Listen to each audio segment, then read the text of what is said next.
Halo Sobat GP, kembali lagi ke channel kami. Jangan lupa dukung terus channel kami agar terus berkembang. Dengan like, komen, dan subscribe.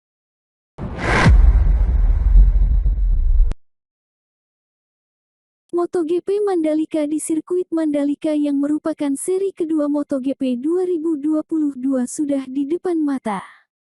Marc Marquez dan kawan-kawan bakal mengaspal pada trek yang memiliki panjang 4,3 km ini pada 18-20 Maret. Jika melihat balapan seri pertama di sirkuit Losail, Qatar, kejutan muncul saat pembalap tim satelit Ducati, Enea Bastianini keluar sebagai pemenang. Kejutan serupa bisa terulang pada MotoGP Mandalika. Apalagi jika melihat banyaknya pembalap unggulan masih kesulitan saat balapan MotoGP Qatar. Ditambah ada pengaspalan ulang di sirkuit Mandalika, sehingga pembalap dipastikan harus adaptasi ulang terhadap trek. Meskipun tim-tim sudah mengantongi data setelan motor usai menjalani tes pramusim beberapa bulan yang lalu. Pengalaman seorang Alex Espargaro di kelas MotoGP tidak perlu diragukan lagi. Apalagi ia punya nilai plus mengenal betul motor tim pabrikan Aprilia. Kebetulan performa Alex saat tes di Mandalika cukup konsisten. Pada hari pertama, ia menempati posisi kedua. Lalu pada hari terakhir, ia berada di urutan ketiga. Sebuah indikasi, motor Aprilia bakal kompetitif pada balapan MotoGP Mandalika. Performa Alex Espargaro pada seri pertama, MotoGP Qatar juga cukup positif. Kala itu, ia finish keempat. Siapa tahu di MotoGP Mandalika, Alex Espargaro bisa merasakan kemenangan pertama di kelas tertinggi dan juga bakal jadi yang perdana untuk Aprilia. Pertamina Mandalika SAG Team menjadi satu-satunya tim asal Indonesia yang akan berlaga di ajang Oto-Oto 2022. Pertamina Mandalika SAG Team merupakan perpaduan antara Pertamina selaku BUMN yang berkolaborasi dengan Mandalika SAG Team dalam olahraga balap motor. Jorge Martin, pembalap Pramac Racing, Jorge Martin, membuat kejutan menjadi peraih pole position pada balapan pembuka musim MotoGP Qatar 2022. Potensi Jorge Martin pada single lap tidak perlu diragukan. Terbaru pada kualifikasi MotoGP Qatar, ia berhasil meraih pole position. Sayang pembalap tim satelit Ducati, Pramac ini gagal finish saat balapan lantaran mengalami insiden dengan Pecco Bagnaia. Namun melihat potensinya pada MotoGP Qatar, di MotoGP Mandalika, Jorge Martin punya kans membuat kejutan. Apalagi jika ia bisa menemukan cara memaksimalkan motor Ducati Desmosedici. Usai Enea Bastianini, Ducati berpeluang membuat kejutan lainnya lewat Jorge Martin di sirkuit Mandalika nanti. Luca Marini, adik Valentino Rossi, Luca Marini pada hari kedua tes pramusim MotoGP 2022 di sirkuit Mandalika. Dibandingkan dua pembalap lain, peluang Luca Marini membuat kejutan di MotoGP Mandalika terbilang kecil. Alasannya performanya terbilang biasa saja di MotoGP Qatar. Karena masih bermasalah dengan adaptasi motor Ducati Desmosedici, Luca Marini hanya finish posisi 14. Namun adik Valentino Rossi ini punya kans membalikkan prediksi di MotoGP Mandalika. Alasannya Luca Marini sempat jadi tercepat pada tes pramusim MotoGP Mandalika. Tepatnya di hari kedua. Jika pemahaman terhadap motor membaik, bukan tidak mungkin, Marini bisa membuat lawan terkaget-kaget di Mandalika.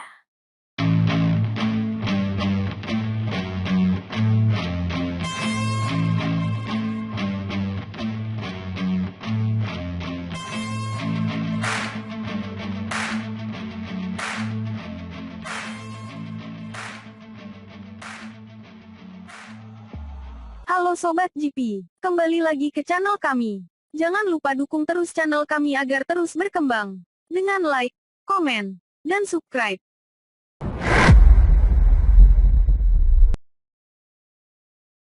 Enea Bastianini mengatakan sejak ke MotoGP dia dulu sangat agresif, namun kini berusaha lebih tenang.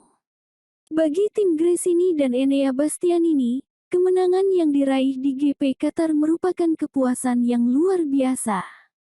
Meskipun start dari posisi kedua di grid, tak ada yang menyangka rider asal Italia itu berhasil merengkuh kemenangan di balapan pertama musim. Pembalap berusia 24 tahun itu mengatakan, "Saya tidak punya rencana besar. Saya belum pernah start dari barisan depan di kelas MotoGP sebelumnya. Di bagian pertama balapan saya hanya berada di posisi keempat atau kelima dan saya harus menghemat ban hingga akhir balapan. Saya belajar bahwa saya harus mengelola ban dengan baik. Ini telah menjadi resep sukses selama 2 atau 3 tahun terakhir. Saya pikir itulah yang terbaik yang saya lakukan di balapan ini." Juara dunia Moto2 2020 itu melanjutkan, "Sejak saya datang ke kejuaraan dunia pada tahun 2014, saya telah banyak berubah. Sebelumnya saya sangat agresif dan sekarang saya mencoba untuk lebih tenang. Terutama selama sesi latihan bebas. Karena saya pikir, merasa nervous dalam olahraga bukanlah hal yang terbaik. Seluruh tim memiliki sikap yang sama, saya sangat santai dan percaya diri ketika saya berbicara dengan tim saya. Semuanya bekerja dengan sangat baik saat ini." Peran Carlo Pernat. Le Bestia pun memuji manajernya Carlo Pernat, sosok yang cukup terkenal di dunia MotoGP. "Carlo fantastis, dia adalah manajer terbaik di dunia. Dia banyak memotivasi orang-orang di tim dan dia terus-menerus menekankan bahwa saya yang terbaik dan tercepat.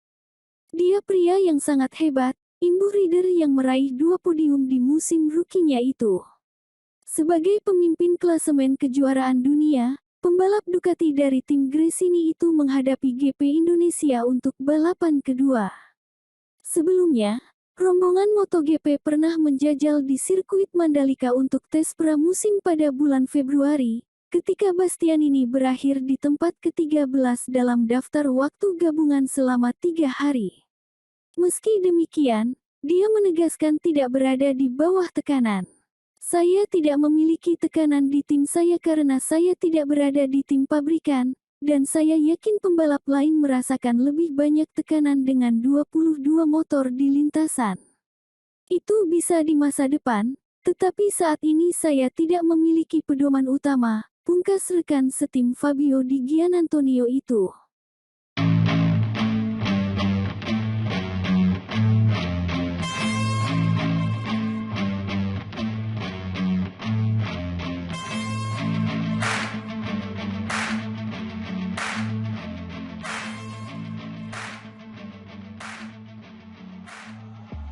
Halo Sobat GP, kembali lagi ke channel kami. Jangan lupa dukung terus channel kami agar terus berkembang. Dengan like, komen, dan subscribe.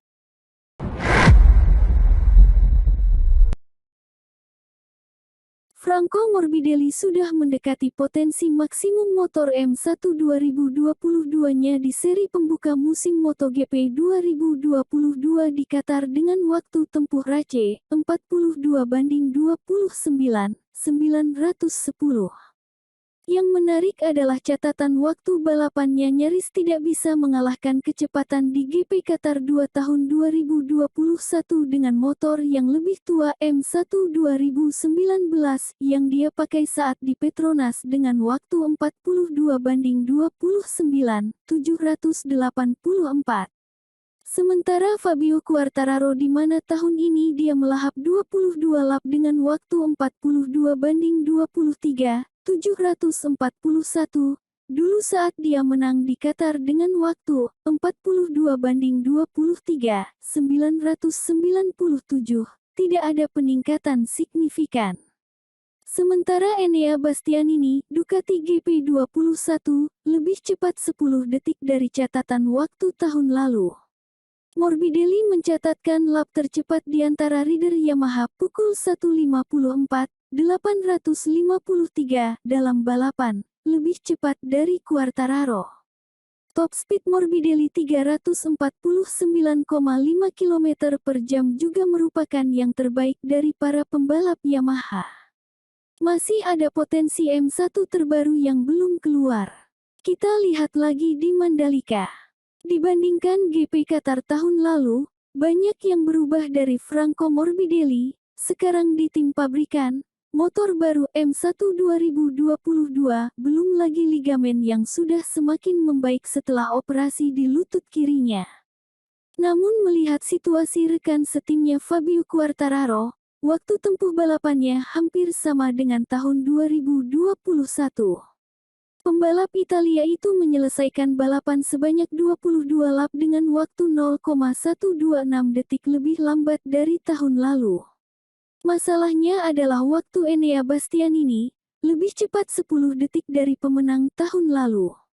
Itu berarti meskipun Morbidelli lebih dari tahun lalu, dia tetap kalah lebih banyak dari tahun lalu plus 5,8 detik menjadi plus 16,7 detik. Yang menarik lagi adalah Quartararo dan Andrea Dovizioso terhambat oleh masalah tekanan ban yang tinggi, selain top speed M1 yang rendah. Kedua pembalap mengalami tekanan ban yang luar biasa tinggi segera di awal balapan. Ini menyulitkan mereka melakukan serangan seperti biasanya. Kami akan menyelidiki mengapa ini terjadi, kata Direktur Tim Massimo Meregali. Masalah grip ban. Morbidelli mengatakan, Qatar adalah balapan yang sulit. Kami kesulitan akhir pekan ini dalam hal grip ban belakang. Itu menyulitkan kami untuk menampilkan performa yang luar biasa. Dalam balapan saya menjalani start yang sangat buruk. Saya tidak cukup cerdik untuk melakukan gerakan yang benar di lap pertama, dan saya kehilangan banyak waktu. Dan kemudian ketika saya meningkatkan kecepatan, saya tidak terlalu buruk. Saya hampir mencapai performa maksimum saya, itu terasa bagus. Masalahnya adalah potensi maksimum kami tidak cukup untuk berada di puncak dalam balapan. Tapi ini baru seri pertama. Kami tahu Qatar adalah trek tertentu dan akhir pekan tertentu, jadi kami bergerak maju. Kami mengingat masalah yang kami miliki, dan kami pasti akan mengatasinya, yakin Frankie. Menurut Morbi, Yamaha menuju ke Mandalika dengan energi yang sama seperti biasanya. Dia dan tim akan mencoba melakukan pekerjaan dengan baik di sana, dan kemudian akan melihat di mana posisi mereka sebenarnya.